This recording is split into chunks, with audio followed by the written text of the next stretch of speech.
इस स्टेज में ही अगर आप इतना नुकसान अपने ऊपर ले रहे हो तो वो फास्ट गेम प्ले आप नहीं दिखा के जा पाओगे। बट क्रिश पूरे तरीके से सरप्राइज करने के लिए रेडी थे। घोस्टफेस उन्हें गिराया जा चुका है, कंफर्म करने का प्रयास, लेकिन बैकलाइन से साउंड इन्हें आ चुका है और इन्हें पता कि यहां से ज्यादा जल्दबाजी करना वो थोड़ी सी भारी पड़ सकती है। ग्रेनेड करके अपने आप को पीछे लेके जाएंगे, साइड एंगल से वो सरप्राइज करने का प्रयास और उसमें भी वो कामयाब होते हुए आसानी से ये 2 फिनिश अपने खाते में ऐड करने वाले घोस्टफेस जो सबसे पहले गिरे थे उनका कंफर्मेशन यहाँ पे बनेगा। देखिए रावण Chris doesn't miss at all. दोनों प्लेयर्स को कितनी नो फ्रैग एसओ निकाल चुकी है इस मैच में। नेबुला के पास 6 हैं। दोनों अग्रेसिव टीम्स एक दूसरे के आमने सामने, बड़े स्प्लिट्स, बड़े सारे नेड्स, लेकिन अभी तक कोई वैल्यू नहीं निकली है। जब तक वैल्यू नहीं निकलेगी तब तक सोचना पड़ेगा। रावण क्या लगता है कितनी देर और नेबुला यहाँ पे नेड्स डालती रहेगी? कभी ना कभी तो जोन के बारे में सोचना पड़ेगा, कभी ना कभी तो नेड्स के बारे में सोचना पड़ेगा कि खत्म होने वाले हैं अब वो। अगले 5 सेकंड में मुझे लगता है कि ये फाइट का समापन हो जाने वाला है, क्योंकि गाड़ी में बैठना वो अच्छा ऑप्शन रहेगा। जी हाँ, आदि वहां पे बैठ भी चुके हैं और बहुत जल्दी सर्कल की तरफ अपने आप को लेके जाएंगे। छठे स्टेज को कोई चैलेंज तो यहाँ पे नहीं करना चाहेंगे। सर्कल के श्रिंक के साथ हमें वो छठा स्टेज आता हुआ देखने को मिलेगा। बट जॉनथन लॉन्ग रेंज के लिए तैयार तो है और नेबुला स्पोर्ट्स की तरफ वो भी नजरें गड़ा के बैठे हुए। बट एसओ ने अटैक कर दिया नेबुला स्पोर्ट्स, इसका काउंटर उनके पास था नहीं। जम करके यहाँ पे डैमेज देने का प्रयास, लेकिन खिलाड़ी ऑलरेडी हार्ड कवर में। एसओ संभल के रहने की जरूरत है, क्योंकि दोनों ही खेमों में नॉक्स आ रहे। नोमी उनकी भी मुश्किलें बढ़ाई जा चुकी है। जो खिलाड़ी नीचे आए उसका जवाब नहीं है नेबुला स्पोर्ट्स के पास। ऑलरेडी 6 फिनिशेस हो चुके थे, शुरुआत लाजवाब, लेकिन इस पॉइंट पे एलिमिनेशन भारी पड़ सकता है उन्हें। लेकिन फेनिक्स एक बार फिर से अपनी टीम को संभालते हुए, उन फिनिशेस के कोटे को संभालते हुए, और यहां से रिवाइवल भी मिल जाने वाला है आदि को। जी हाँ, phoenix rising from the ashes once again. But god like की थर्ड पार्टी बस आने ही वाली है। सारे प्लेयर्स गाड़ी में बैठ चुके हैं और मानिया उनको लीड करते हुए। बट सबसे पहले यहाँ पे जो फाइट है उसको जीत के जोन के अंदर जाने का सिलसिला शुरू करना उनको तुरंत पड़ेगा। बट लीजिए एडमिनो सबसे आगे, सबसे तेज, सबसे अव्वल, 7 टोटल फ्रैग्स अब गॉड लाइक के पास, और जोन का रास्ता भी रनिंग व्हीकल से उन्हें गिराने में कामयाब हुए निंजा बॉय। और इसके बाद ओमेगा कंफर्मेशन भी ढूंढ लेंगे एडमिनो के ऊपर सर्कल जाने की इस कोशिश में। एक तरफ से केनाइन तो दूसरी तरफ से मैट किंग गॉड लाइक के ऊपर अटैक करेंगे और उनका यहाँ से बच के निकल पाना अब तो थोड़ा मुश्किल लगता हुआ स्पीरो। देखिए मुश्किल है, नामुमकिन नहीं है। जॉनथन के हाथ में वो नेड जरूर है। क्लच गॉड वर्सेस जॉनथन, ये देखने के लिए तो सब बेताब रहते हैं। बट क्या सच में ये फाइट होने वाली है एक 1v1 की? दोनों के हाथ में नेड। जहां इस कला को डेवलप करने में एक दूसरे की हेल्प एक दोनों ने करी, एक टीम में खेलते थे, अब दोनों के सामने Jonathan with that nade, clutch god with that nade, दोनों डैमेज दे रहे हैं। बट एक तरफ से इस पावर का भी वार आता हुआ और वो नेड बिल्कुल मिस नहीं करता। राइट नेशन सही समय पे उनका भी आक्रमण, और प्रो और साइरेक्स उस जगह पे निपटे हुए हैं। उनका ध्यान इस जगह पे आया ही नहीं, और गॉड लाइक 3 प्लेयर्स के साथ अब वो जोन के अंदर पहुंचते हुए काफी अच्छे तरीके से इस एरिया को अपने नाम किया गया है। एफटीआर प्लेयर्स थोड़े से कम है, देखते हैं कितनी दूर तक वो भी पहुंचेंगे। बट राइजिंग ई-स्पोर्ट्स सीधा रश करने की चुनौती अब उनके सामने आई है। जाते ही वो players back to back down भी हो रहे हैं, और शानी ई-स्पोर्ट्स ने अब तक तो डिफेंस बहुत अच्छा किया। And now it's a 1v1 situation. Karan क्या वो सच में अंत करेंगे अपने अपोनेंट का? जी हां करेंगे राइजिंग ई-स्पोर्ट्स। अचानक से जोन के बाहर रश करने का निर्णय तो लिया उनकी तरफ से, लेकिन वो रिजल्ट उनके फेवर में रावण इस बार नहीं आ पाया। लेकिन जरूरत नहीं पड़ने वाली। बट घोस्टफेस इनिशियल फाइट करना चाह रहे हैं इस ब्रिज पे, और राइट नेशन के अगेंस्ट वो फाइट लेने के लिए चले गए। वहां पे तो राइट नेशन का ऑलरेडी एक प्लेयर मौजूद है जिनके पास एक वेपन भी है। यूएमपी के साथ वो फाइट लेने के लिए आए हैं। घोस्टफेस उनके पास भी यूएमपी है, और ऐसे में ओएसएच ये थोड़ा सा ओवर कमिटमेंट जरूर साबित हो सकता है। देखता ये कि क्या आदि सच में वो कुछ बेहतर करके जा सकते हैं। एक ओपनिंग उन्होंने क्रिएट करी ओएसएच के घोस्टफेस, क्या उनकी कैवलरी भी जल्दी ही यहां पर आने वाली है, वो भी एक देखने वाली बात। हालांकि जो बाकी के प्लेयर्स हैं वो भी हम देख नहीं पा रहे मेरी मैप में क्लोज इन करते हो, और ऐसे में ये कॉन्फिडेंट शॉट जो घोस्टफेस ने कनेक्ट किया और वापस से पलड़ा ओएसएच का भारी हो सकता है। और ये कॉल काफी अच्छा था घोस्टफेस की तरफ से कि वो प्रोन होकर शॉट लेना चाह रहे थे, लेकिन इजी ने इतना इजी नहीं होने दिया ये पूरा सिचुएशन। रिवाइवल देना दोनों खेमों में इस पॉइंट पे सही समझा गया है। ओएसएच के बाकी खिलाड़ी क्या इस पॉइंट पे आगे की और आने भी वाले हैं? क्या साथ यहाँ पे दिया भी जाएगा? क्योंकि वो रिवाइवल ऑलमोस्ट कंप्लीट हो चुका था इजी की तरफ से, लेकिन आखिर के वक्त में वो कैंसिल किया गया। वो स्प्रे के लिए गए, जिसके वजह से वो रिवाइवल एग्जीक्यूट करने में कामयाब हो नहीं पाए। और ये बहुत ही अच्छा विकल्प हो सकता है कि अपने टीममेट को आप बिठाएं और पीछे की और अपने आप को यहाँ से लेके जाए, लेकिन हल्का सा भी वो इम्पैक्ट एक और खिलाड़ी का नॉक का वहां पे जरूर कारण बन पाएगा। लेकिन जो लग रहा था एंकी कि एक टीम का यहां से एलिमिनेशन होता है, दोनों टीम्स ने बहुत अच्छा कॉल लिया, अपने अपने रास्ते निकल जा रहे हैं। इजी मौजूद है, जो एमवीपी रैंकिंग में कई बार ऊपर जाते हुए नजर आए। बात करेंगे उस बारे में, बट अभी के लिए H4K उनके ऊपर एसओ ने डायरेक्टली पुश कर दिया और वहां पर जाते ही जो एक ओपनिंग नॉक है वो भी आया है।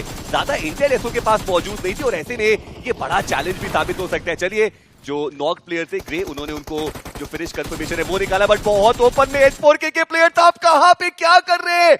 ग्रे उन्होंने काफी आसानी से उन दोनों प्लेयर्स को स्पॉट कर लिया। H4K की तरफ से ये बड़ी गलती साबित होती हुई।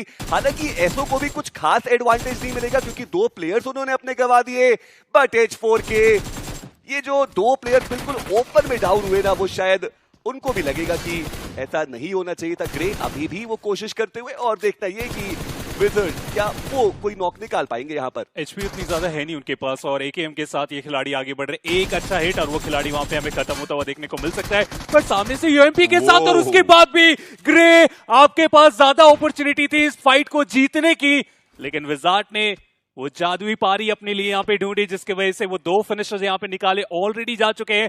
हेल्थ को काफी अच्छे तरीके से रिस्टोर किया जाएगा और वो तीसरा कंफर्मेशन भी ढूंढ रहे हैं। उन्हें पता नहीं है कि खिलाड़ी थोड़ा सा बैकलाइन पे जा चुके हैं, पर ज्यादा देर तक वो भी नहीं बच पाएंगे। ग्रे, उनका कंफर्मेशन आ चुका है। हेड नेशन को आप देखिए, इतनी लेट वो रोटेट करके आए, एजेस बिल्कुल खाली मिल गई और आसानी से जोन में एंट्री। लेकिन फाइट की शुरुआत यहाँ पे होने वाली। राइजिंग वो बहुत ज्यादा ओपन में है। जॉनथन, उन्हें यहाँ पे गिराया जाएगा। जॉनथन को यहाँ पे काउंटर करना चाहिए था। बीएड बाबा वो कंफर्मेशन भी जॉनथन के ऊपर बना लेंगे। रिको, उनकी भी मुश्किलें वहां पे बढ़ाई जा रही है। टैप शॉट के साथ उनका कंफर्मेशन जरूर यहाँ पे ढूंढने का प्रयास चला, लेकिन उसके बाद भी गॉड लाइक यहाँ पे खाता नहीं खोल पाएंगे। इनफैक्ट शैडो को देख लिए तो उनका बचना यहाँ पे बहुत ज्यादा मुश्किल हो सकता है। हाँ, वो टॉप में है, लेकिन सेमीफाइनल के लिए जितने पॉइंट चाहिए वो अभी तक हुए नहीं है और जंप करके नीचे आए, लेकिन उतने ही तेजी से लॉबी से बाहर भी कर। देखिए, एंड फाइट्स तो बहुत मजेदार होने वाली है, ऐसा अभी से ही प्रतीत हो रहा है और कंपटीशन का स्तर वो सच में बहुत ऊपर। आप सोचिए, हिग बोजोन जैसी टीम जिन्होंने ग्राइंड में इतनी डिफिकल्ट लॉबी में अपना डोमिनेशन दिखाया था, वो यहां पर पूरी तरीके से बैकफुट पे है। वो ग्रेनेड काफी रहेगा ई स्पोर्ट्स सोशल के फ्रैगर नूब के द्वारा। बैकलाइन से टीम को काफी अच्छे तरीके से आते हुए देख लिए और वो अपने आप को रीपोजिशन करना चाहेंगे। ऐसे में क्या वो अटैक करने का डिसीजन बनाया जा रहा है? जी हाँ, K9 की तरफ यहाँ पे बढ़ने का डिसीजन ये रिस्की कॉल हो सकता है।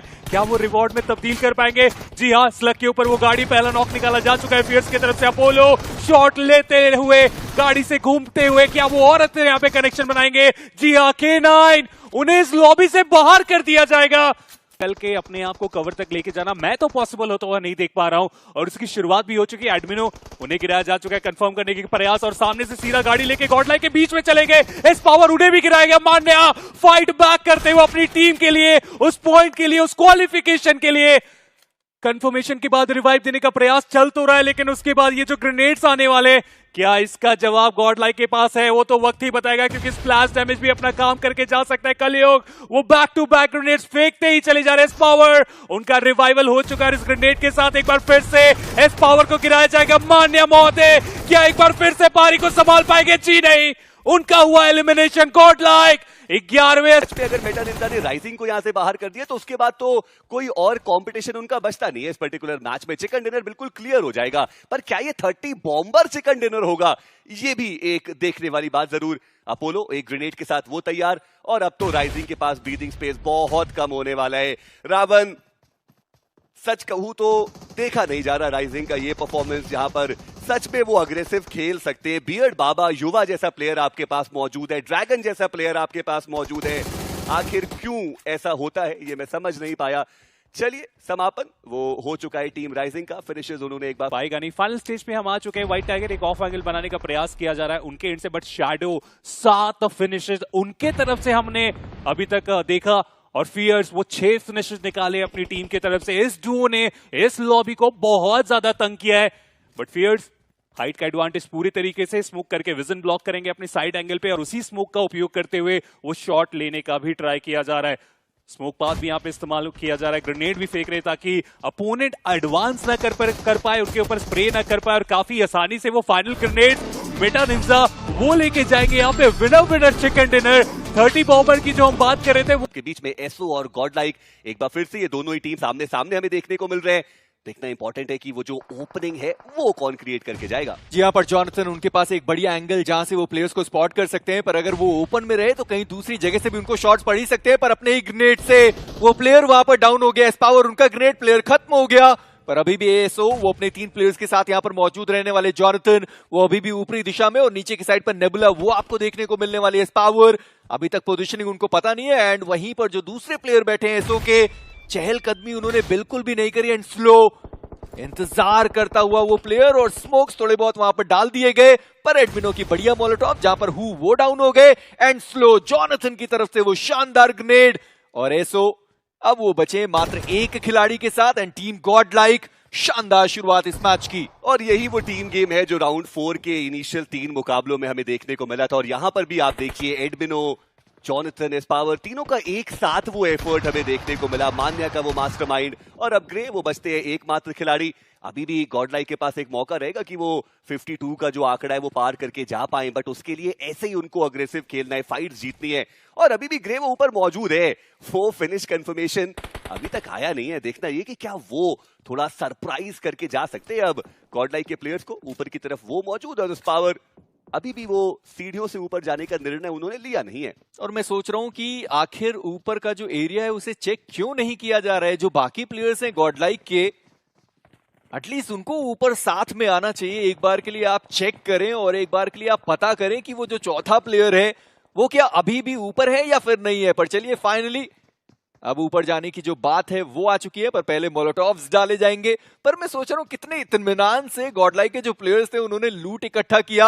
अब वो ऊपर जाने के लिए तैयार है। जोनाथन बड़े आसानी से उन्होंने ग्रे को एलिमिनेट किया और अब मुश्किलें वो H4K की भी थोड़ी और बढ़ती हुई नजर आएंगी। हालांकि 30 का आंकड़ा बस छुआ ही है इस टीम ने। क्या वो काफी रहेगा या फिर नहीं? बचे हुए प्लेयर्स क्या कुछ और पॉइंट्स निकाल पाएंगे वो भी देखने वाली बात। बट सुजल का वो फिनिश कंफर्मेशन गया है मेटा निंजा के पास। जी हाँ, और रेज गॉड वो गाड़ी से गिरकर प्लेयर डाउन हो चुका है पर नाइट उनको भी यहाँ पर डैमेज पड़ता हुआ और जो दूसरे प्लेयर थे रेज गॉड उनका फ्रैग भी नाइट कंफर्म करना चाहते थे पर वो फ्रैग वहां पर कंफर्म नहीं हुआ। H4K वो भी बाहर हो गए। ओशानी जिनका रोटेशन अभी तक बहुत बढ़िया चल रहा था वो मैट किंग्स के साथ फाइट लेने के लिए चले गए और उनको भी अपने डाउन होते हुए देखा पर मैट किंग्स एक बार फिर से मुश्किलात खड़ी करते हुए, माफ करें K9 के लिए मुश्किलात खड़ी करते हुए मेटा निंजा और K9 बहुत ज्यादा प्रॉब्लम्स में आ चुके हैं। निंजा बॉय वो एकमात्र खिलाड़ी बचा हुआ है इस टीम के लिए पर मेटा निंजा वो इस मुकाबले से बाहर हो गए। पर टीम नेबुला क्या वो यहाँ पर थर्ड पार्टी करने के लिए आएंगे? जी हाँ बिल्कुल है। निंजा बॉय प्रभाव वो डाल नहीं पाए पर ऐसा लगता है कि भाई मेटा निंजा आज के दिन पर K9 के तो बिल्कुल मैग्नेट की तरह वो चिपक गए। जहां पर भी जा रहे हैं वहां पर वो टीम दिखाई दे रही है। पर मैट किंग्स कुछ इस प्रकार से उन्होंने ओशानी के साथ वो फाइट ली और गए FTR उनको भी यहाँ पर पॉइंट्स निकालने की जरूरत पड़ने वाली है। पर गॉडलाइक वर्सेस जेनेक्स FM उनकी भी फाइट की शुरुआत हुई जहां पर घोस्ट वो डाउन है। FTR जो प्लेयर डाउन है लगता तो नहीं रिवाइवल इतना आसान होने वाला है। सामने से एक ग्रेनेड फ्रोजन, जी हाँ उनका एलिमिनेशन हुआ ड्रैगन, उन्होंने अपना फ्रैग कंफर्म किया। पर अब आती है ग्रेनेड की बारी। अमोघ उनके बहुत करीब वो ग्रेनेड आया, डैमेज दिया गया पर ये ग्रेनेड अमोघ को करेगा डाउन और काइजर वो भी पीछे की साइड पर मौजूद है। थोड़ा वो पीछे निकल गए पर राइट नेशन का एक प्लेयर डाउन था, उन्हें जरूर रिवाइव कर दिया गया। पर मोगली उनके पास अपना एक अलग एंगल मौजूद है। शायद बग्गी की आवाज वहां पर राइजिंग के जो प्लेयर्स थे वो सुन नहीं पाए। अमोघ उनका एलिमिनेशन हुआ और काइजर वो भी यहाँ पर डाउन हो गए। शैडो ओजी उन्होंने वो दोनों फ्रैग्स कंफर्म कर दिए, वो भी डाउन हो गए। और नेबुला क्या है इस मुकाबले से वो बाहर हुए? जी नहीं, अभी भी उनका एक प्लेयर बचा रहेगा पर हीरो उन्होंने वांटेड को डाउन किया, वांटेड वो एलिमिनेट कर दिए गए। कलयुग को सीधा चार्ज करना चाहता है, हीरो का बढ़िया वो शॉट, कलयुग वो यहाँ पर डाउन। और ई स्पोर्ट्स सोशल अभी तक उनके चारों प्लेयर्स बचे हुए थे, अब वो अपने 2 प्लेयर्स के साथ और ये 2v2 की बैटल और अगेंस्ट द जोन उनको आगे आने की आवश्यकता पड़ने वाली है। एक बोजोन बढ़िया वो खेल के गए, 30 का जो आंकड़ा है वो उन्होंने पार कर लिया but will that be enough? That is the question. अभी भी वो आखिरी खिलाड़ी फाइट लेने की कोशिश करते हुए एक ओपनिंग उन्होंने क्रिएट करी और हीरो वो 1v2 करके चले गए। ई स्पोर्ट्स राइट नेशन अभी तक उनके चारों प्लेयर्स इस मैदान के अंदर थे, अब बचे हैं 3 खिलाड़ी। पर मोगली क्या वो प्रहार कर सकते हैं राइजिंग ई स्पोर्ट्स के ऊपर? वो जो एक सिंगल ग्रेनेड आगे की साइड पर डालने की कोशिश रहेगी, जी नहीं थोड़ा दूर निकल गया। पर गॉड लाइक वो आए थे करीब राइट नेशन के और देखना ये कि आगे किस प्रकार से वो बढ़ेंगे बट फाइनली मोगली उन्होंने वो शॉट लिए। टीम राइजिंग अभी भी वो 24 के साथ देखने को मिल रहे और ऐसे में क्या एक और अपसेट टीम राइजिंग का इंतजार कर रहे, वो देखने वाली बात रहेगी। जेनेक्स FM उनका समापन बट उन्होंने 33 का आंकड़ा छू लिया। एक आखिरी खिलाड़ी अभी भी मोगली वो कोशिश कर रहे हैं, बट टीम राइट नेशन वो भी राइजिंग के ऊपर फाइट लेने के लिए चले गए। मोगली अब वो आगे आ रहे हैं, राइट नेशन के मात्र एक खिलाड़ी बचते हैं, बट पहले मोगली का समापन हुआ। दूसरी तरफ से मैड किंग्स के साइरेक्स वो भी क्लोज इन करने की कोशिश करते हुए, और ऐसे में राइजिंग के ऊपर हर तरफ से वो वार आता हुआ। युवा एचपी उनकी बहुत ज्यादा कम, मान्या का वो स्प्रे, और अभी भी राइजिंग के वो प्लेयर सरवाइव करने की कोशिश, बट यहां पर उनका समापन हुआ। और मेजी राइजिंग वो 30 के आसपास ही पहुंचे, 30 का आंकड़ा पार नहीं किया उन्होंने। चलिए ओवरऑल स्टैंडिंग का इंतजार किया जाएगा, पर अब देखिए वो बैटल है जो शायद हर ऑडियंस इंतजार कर रही होगी कि ये वो बैटल है जो होना चाहिए था, कम से कम एक बार प्रॉपर तरीके से होना चाहिए था। और अब वो फाइट होने वाली है, क्लच गॉड वर्सेस जॉनथन। देखना ये है कि ये फाइट कितनी दिलचस्प होने वाली है। दोनों ही टीम बिल्कुल एजेस पर मौजूद है, 8वां जोन बना, और अब दोनों ही टीम के दो खिलाड़ी जो जोन के अंदर, 2 प्लेयर्स को अभी भी जोन के अंदर जाना होगा। मैड किंग्स वो तो सेमीफाइनल्स के अंदर पहुंच चुके हैं, ये तय बात रही, पर गॉडलाइक उनको अभी भी थोड़े पॉइंट्स निकालने होंगे। प्रो उनका एक बढ़िया स्प्रे जाता हुआ सामने, गॉडलाइक उनके वो तीनों प्लेयर्स आगे जाने के लिए तैयार है। क्लच गॉड वो सबसे पहले गिराए गए, क्लच गॉड वो यहां पर एलिमिनेट कर दिए गए, पर अब ये बैटल आ चुकी है 3v4 के ऊपर, और ये चिकन डिनर गॉडलाइक को सेमीफाइनल्स में लेकर के जा सकता है। बांधिया उनका एक्सप्रेस शैडो वो डाउन किए जाएंगे, प्रो एचपी उनके पहले से ही कम है, और गॉडलाइक वो डोमिनेट करके इस मुकाबले में चिकन डिनर के करीब, क्योंकि साइरेक्स वो बचते हैं अब एकमात्र खिलाड़ी। ये चिकन डिनर वो सेमीफाइनल्स का टिकट बहुत अहम गॉडलाइक के लिए, और ऐसे में चारों प्लेयर्स के साथ वो प्रेशर मैड किंग्स के ऊपर। मैड किंग्स को लगा on Sunday mad Kings place, but यहां पर जो गॉडलाइक का गॉड टियर परफॉर्मेंस है वो आएगा, फिनिशेस की कोई कमी नहीं। और स्वागत है गॉडलाइक का BGIS 2026 के सेमीफाइनल्स में। क्या कमाल का यहाँ पे ये कैलकुलेशन, जहाँ पे स्टार्टिंग में ये फाइट में नहीं गए और आखिर की में जब बारी आई फाइट करने की, वहां पे गए फाइट की तरफ, और उसके बाद कैलकुलेशन इतना ज्यादा बेहतर कि 50 के आंकड़े को काफी आसानी से वो यहाँ पे क्रॉस करने वाले हैं और सेमीफाइनल में पहुंच चुके हैं गॉडलाइक।